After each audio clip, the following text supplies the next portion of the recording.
అనాథలా పెరిగాడు. అమృత్సర్లో అకృత్యం చూశాడు. గాలిపటంలా ప్రపంచమంతా తిరిగినా దారం తెగనివ్వలేదు, కసి తగ్గనివ్వలేదు.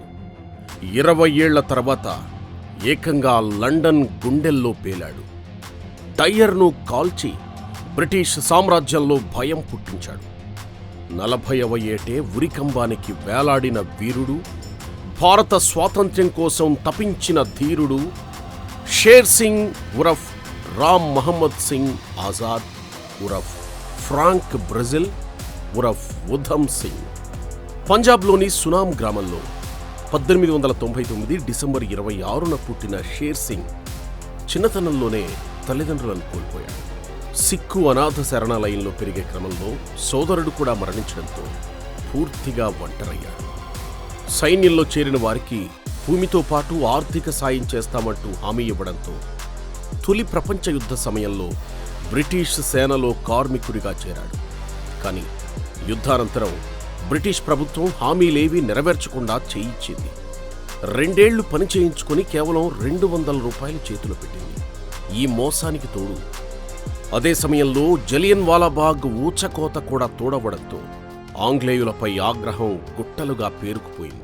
వేల కుటుంబాలను అనాథలను చేసిన ఈ దారుణ మారణకాండకు ఆదేశించిన అప్పటి Punjab lieutenant governor Francis Michael O డయ్యర్పై అందరిలోనూ ఆగ్రహం కట్టలు తెంచుకుంది. కానీ ఏమీ చెయ్యలేని పరిస్థితి. అందరిలా ఆ బాధనలా విడిచిపెట్టకుండా, కాలగర్భంలో కలిసిపోనీయకుండా జలియన్ వాలాబాగ్ రక్తపు మట్టి సాక్షిగా తన గుండెల్లోనే దాచుకున్నాడు ఉధమ్. ఇదే సమయంలో పంజాబ్లో విస్తరించిన విప్లవవాద గదర్ పార్టీకి ఆకర్షితుడైన ఉధమ్ అందులో ఇమిడిపోయాడు. ఇంతలో రైల్వే లైను పనుల కోసం ఉగాండాకు, ఆ తర్వాత మెక్సికోకు, అక్కడి నుంచి అమెరికాకు వెళ్లి అక్కడ గదర్ పార్టీలో కీలకమయ్యాడు. జలియన్ వాలాబాగ్ ఉదంతానికి ప్రత్యక్ష సాక్షి కావడంతో అమెరికాలోని ప్రతి రాష్ట్రంలో గదర్ సమావేశాల్లో ఉధమ్కు చోటిచ్చేవారు. అదే ఊపులో ఫ్రాంక్ బ్రెజిల్ అనే మారు పేరుతో యూరప్లోనూ పర్యటించి గదర్ పార్టీని విస్తృతం చేశాడు. 1922లో భారత్కు వచ్చిన ఉధమ్ను ఆయుధాలు కలిగి ఉన్న నేరంపై బ్రిటిష్ ప్రభుత్వం అరెస్టు చేసి 5 ఏళ్లు జైలు శిక్ష విధించింది. ఇక్కడే తనకు భగత్ సింగ్తో పరిచయం అయింది. 1932లో జైలు నుంచి విడుదల కాగానే పోలీసుల కళ్లుగప్పి యూరప్లోని పలు దేశాలకు వెళ్లి 1934లో లండన్ చేరుకున్నాడు ఉధమ్. ఎక్కడికి వెళ్లినా గదర్ పార్టీ కార్యకలాపాలతో పాటు వడ్రంగి, ఎలక్ట్రీషియన్ ఇలా ఏదో ఒక పని చేస్తూ సంపాదించుకునేవాడు. వణికిన లండన్.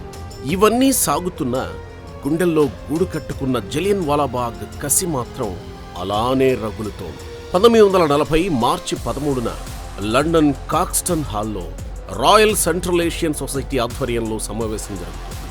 పంజాబ్ మాజీ గవర్నర్ జనరల్ మైకేల్ ఓ డయ్యర్తో పాటు 450 మంది దాకా ప్రముఖులు హాజరయ్యారు.